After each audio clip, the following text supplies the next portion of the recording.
Bon, bah alors on va vous remercier toutes les deux d'avoir fait cette overview entre diagnostic prénatal et diagnostic préimplantatoire.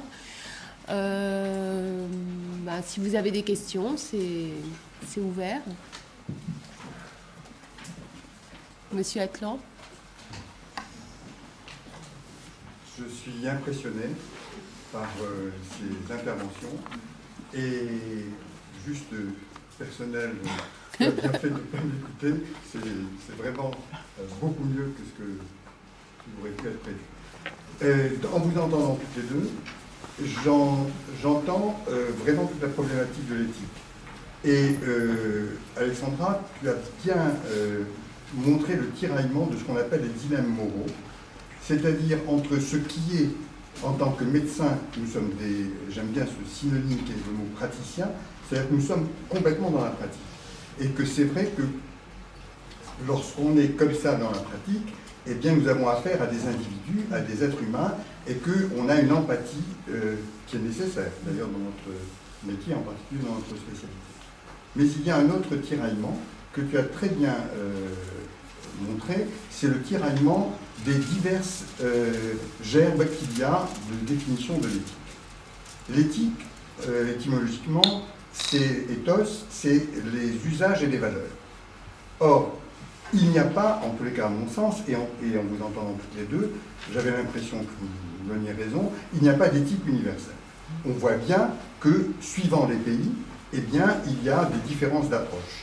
Et que, en tant que praticien, on peut, et tu l'as très bien dit, privilégier la relation individuelle et se mettre à la place d'eux, mais lorsqu'on est aussi un citoyen, il y a au-dessus de nous le pays, la loi du pays, avec l'émanation élue de la loi. Pour la loi, c'est ce que vous disiez, c'est-à-dire qu'il y a des différences d'approche. Or, dans le diagnostic prénatal, c'est paradigmatique. Il y a cette approche individuelle et on pourrait imaginer cet eugénisme privé, cet eugénisme individuel, et l'État, les pouvoirs publics, s'opposent à cela pour des raisons historiques, culturelles, et qui font que nous sommes vraiment dans un pays qui a une histoire. Tout à l'heure, tu parlais du moindre mal, que Ardouin, qui est quelqu'un qui a une connotation théologique importante, disait cette connotation du moindre mal. C'est la définition même de l'attitude des protestants pour le statut de l'embryon, pour l'IVG, pour l'IMG. Pour le statut de l'embryon au niveau du diagnostic préimplantatoire, là aussi, il y a l'aspect théologique qui est toujours au niveau de la définition de l'éthique, et il y a des approches complètement différentes au niveau du statut de l'embryon, en particulier pour le diagnostic préimplantatoire. Juste, et je termine, le diagnostic prénatal, eh bien, et c'est très bien d'avoir dit ça, et ça m'a conforté dans l'idée que nous sommes des praticiens, nous avons affaire à des êtres humains, c'est cette distorsion intellectuelle et éthique qu'il y a entre ce que l'on fait pour le diagnostic prénatal et le fait que des bébés de 600 grammes, eh bien, on les aide à vivre. Alors, ça montre bien, paradigmatiquement, que le statut d'embryon et d'un enfant, dès le moment où il est sorti, c'est complètement différent. Mais là aussi, c'est pour des raisons totalement éthiques, c'est-à-dire morales, juridiques et religieuses. Voilà, c'est tout ce que je veux dire.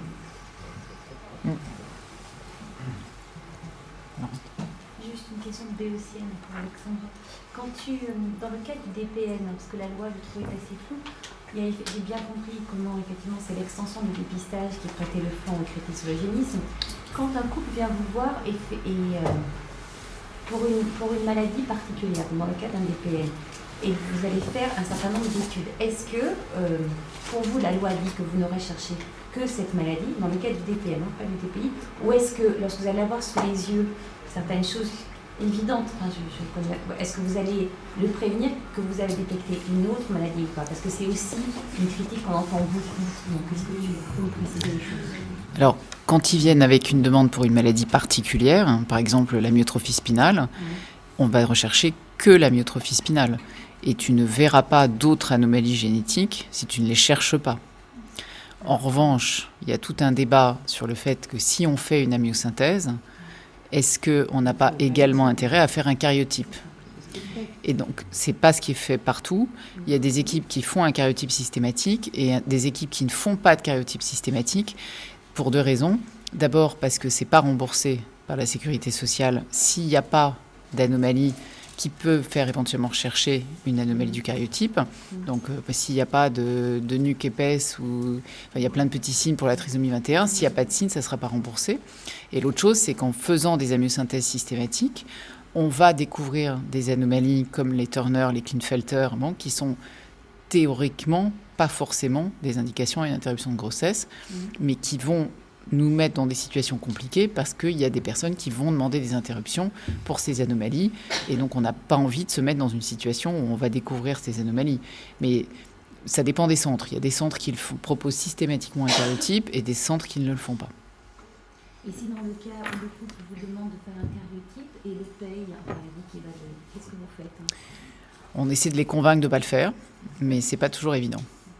Et c'est vrai que quand on se retrouve dans des situations où on fait une biopsie trophoblaste pour une maladie génétique et puis à 5 mois, il y a une anomalie autre, on est bien embêté. Monsieur Friedman ?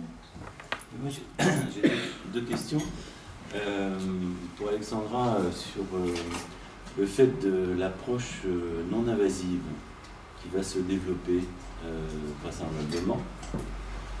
Est-ce qu'il y a un côté négatif que tu as évoqué, qui est le fait que du coup on aura facilement accès à des informations dont on ne saura pas quoi faire exactement, mais en même temps il y a aussi un côté positif, peut-être, qui est que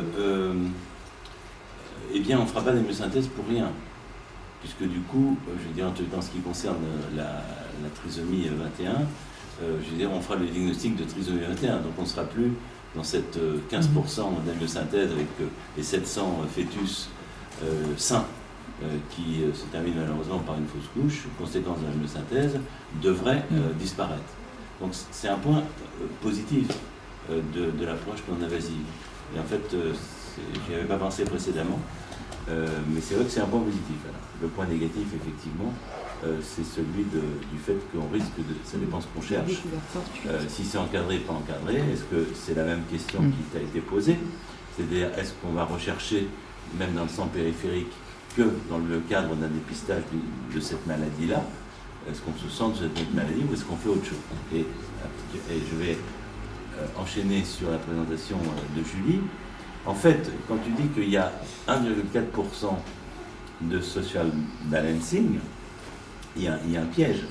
Parce que, en fait, dans l'aneuploïdie screening, eh ben, on a aussi le sexe. Donc, quand on fait, soi-disant, pour éviter les anomalies, je dirais, chromosomiques, ben, on va savoir si c'est un garçon ou une fille. Et en fait, c'est la façon déguisée de faire en même temps le choix du sexe. Le fait, en un mot, de ne pas transférer des embryons ou de détecter des embryons d'aneuploïdie n'améliore pas globalement le taux de succès de la maladie. Ce qui fait que beaucoup de gens s'opposent à ce principe même, qui n'est pas rentable, entre guillemets, en dehors du fait qu'il pose des problèmes éthiques, et particulièrement le problème éthique qui est souvent mis sous silence, c'est le problème du diagnostic du sexe. Il y a un point que tu n'as pas évoqué, je crois, si j'ai tout suivi, c'était dense, qui est celui de la position du Comité national d'éthique, toute récente, sur le DPI et la position, la possibilité d'ouvrir sur alors, la trisomie. Voilà, je l'ai pas évoqué parce que je suis assez opposée à ce qui a été.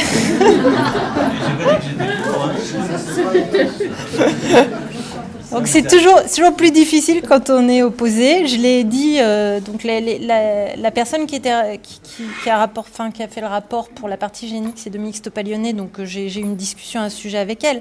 Donc très récemment, le comité d'éthique a suggéré, on peut dire, que en plus du diagnostic préimplantatoire de la maladie pour laquelle le couple est à risque et que vous faites sur les cellules, on fasse en plus la recherche de trisomie 21 sur l'embryon en disant c'est quand même des grossesses quand il y a une grossesse extrêmement précieuse et que si on fait cette recherche de façon très précoce, on sera sûr que l'enfant n'aura pas de trisomie 21 et on pourra se dispenser de la myosynthèse quand c'est une femme de plus de 38 ans en particulier qui a un risque plus élevé que la population générale.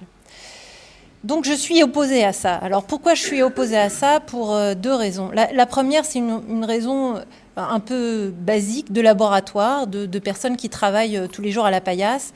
C'est que je suis absolument pas prête à donner la moitié du matériel que je reçois pour rechercher une trisomie 21 dont je n'ai rien à faire. Je vais vous dire très honnêtement, ces embryons à J3, il y a 80% qui portent des anomalies chromosomiques.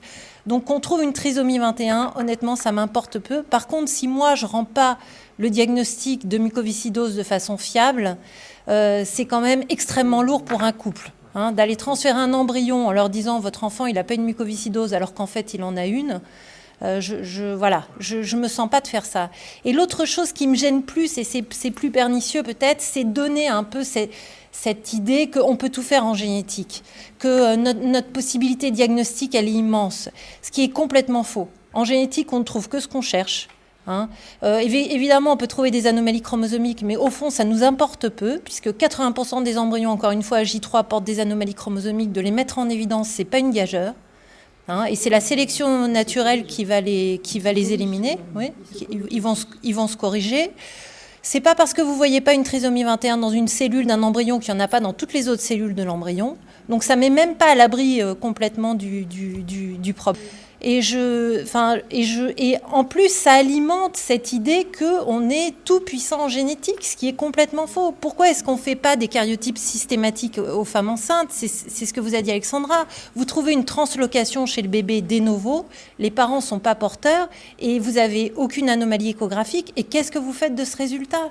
Cet enfant, il a peut-être cassé dans un gène extrêmement important et vous ne savez pas interpréter ce résultat. Donc, surtout, ne faites pas de dépistage en génétique. Pour l'instant, on n'a pas les moyens de répondre à vos questions. C'est un peu ça. Et pour répondre à votre question sur le diagnostic non invasif, tout dépend si on utilise ces techniques en dépistage ou en diagnostic. Parce que ce qui est prévu actuellement, les études qui sont faites actuellement, c'est du dépistage.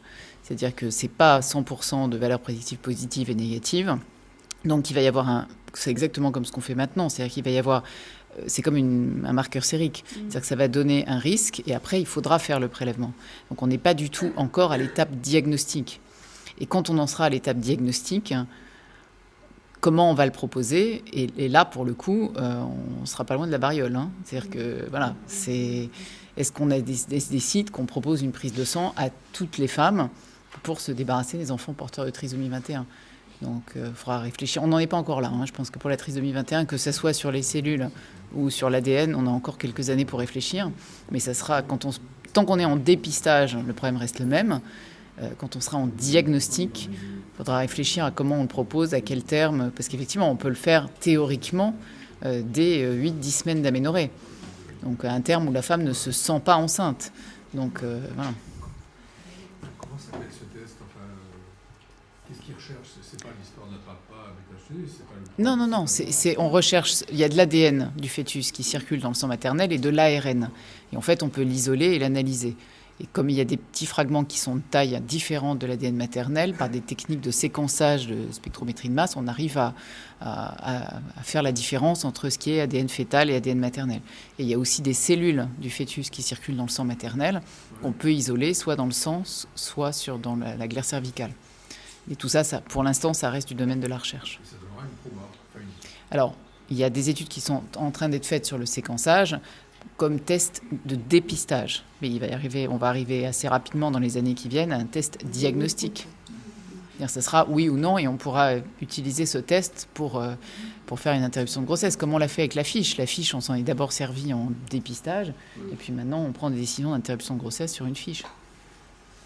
Moi, j'ai une question aussi à te poser, Alexandra, concernant l'attitude des patients vis-à-vis des fœtus porteurs d'une trisomie 21.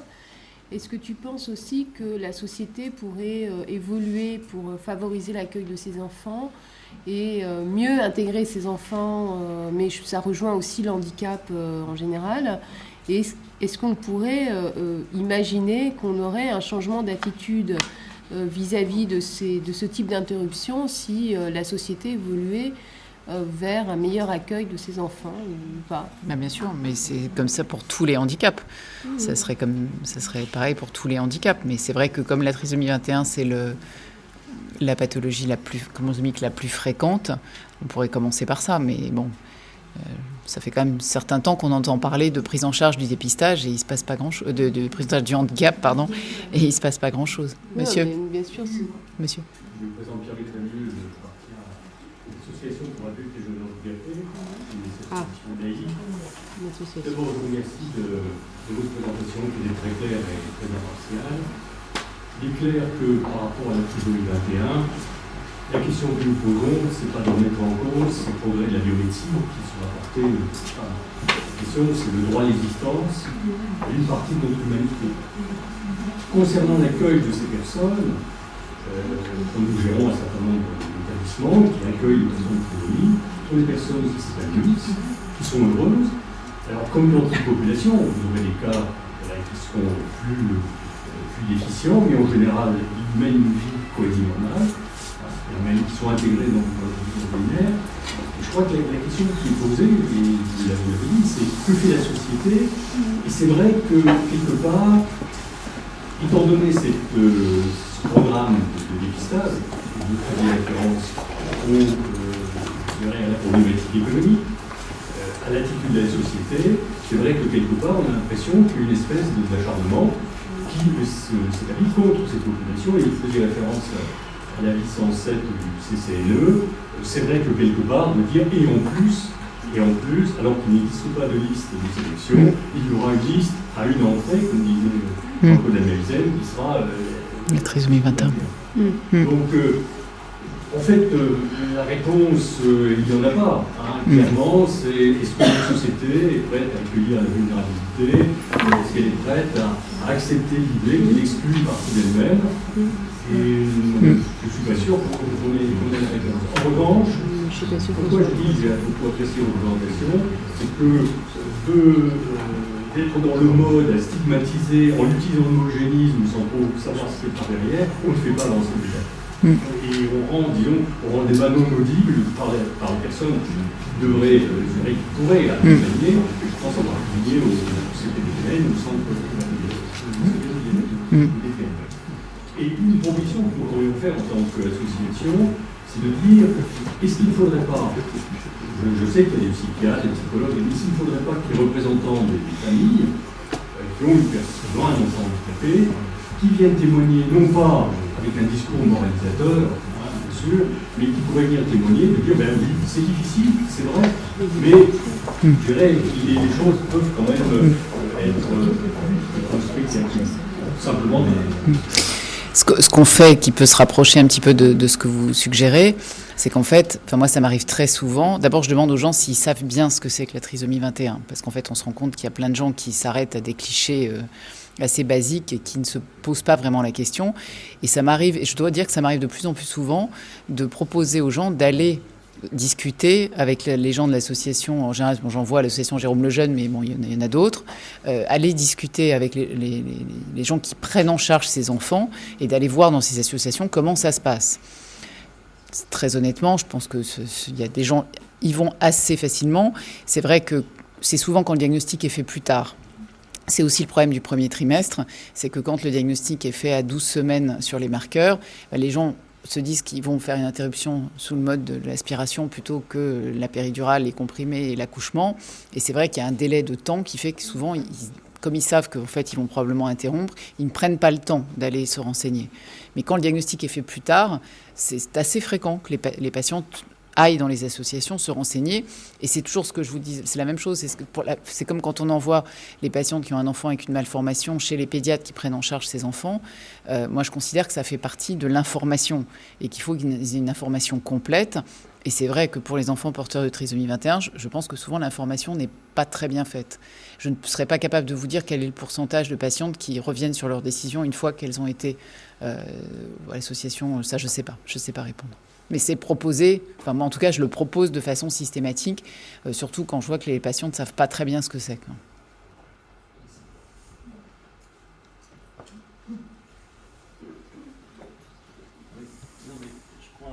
problème général, c'est vrai qu'on est tous préoccupés par une position philosophique générale du rejet de l'autre et, comme vous avez dit, quelle va être la position de l'humanité si elle rejette une partie d'elle-même. Et donc, ça c'est une thématique qui est très stringente. D'un autre côté, on est confronté effectivement à des situations particulières où de l'humanité on passe à deux êtres humains qui des fois nous font des demandes qui nous-mêmes nous horrifient tellement, je dirais, on considère que ça fait partie de la norme, et des fois on a des demandes d'interruption que nous refusons, parce que c'est un des points d'ailleurs qu'il faudrait aussi citer dans les activités des centres. Je veux dire, c'est bien insister sur les refus des demandes que nous n'estimons pas être dans le cadre. Hein. Je veux dire, non seulement il y a l'action thérapeutique, non seulement il y a le fait que, informés de telle ou telle anomalie, les couples décident de suivre et ils sont accompagnés par les équipes médicales, et puis il y a aussi des demandes d'interruption qui ne sont pas acceptées par les équipes car jugées hors gravité en tous les cas. Donc de cette complexité, il se trouve quand même que cet enfant va arriver effectivement dans une famille où il y a un homme et une femme qui vont être, comme ils disent souvent, hein, dans le cas que je citais, c'est « ouais, mais c'est pas moi qui allez l'élever, hein, c'est moi. Donc moi je vous demande, vous faites parce que...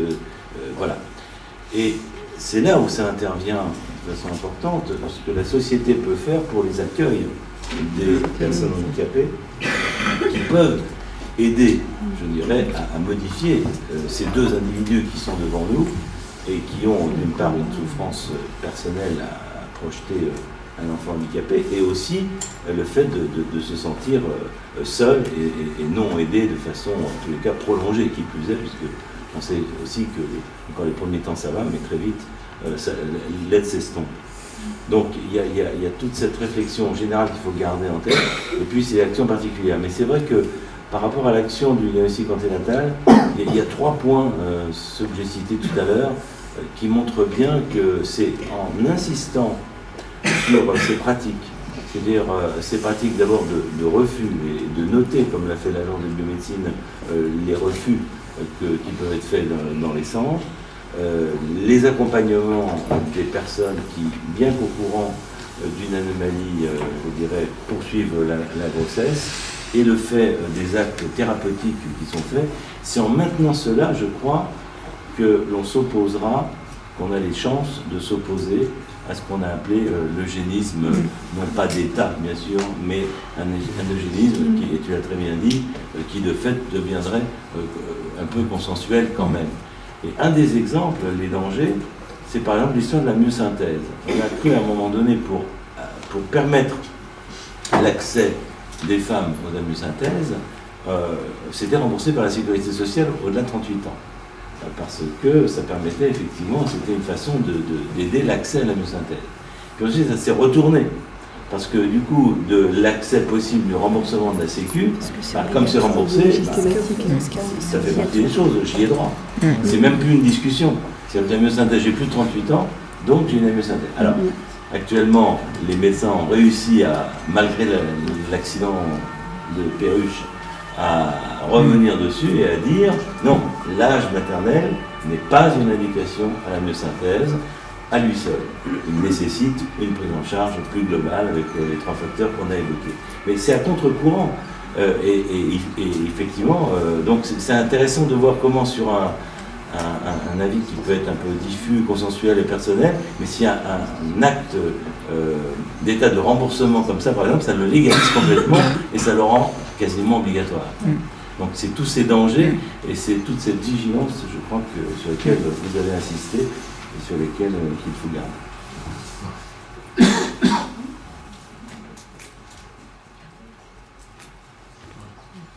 Il y a d'autres questions? Bon, on va peut-être s'arrêter là. Je vous remercie beaucoup. Au revoir.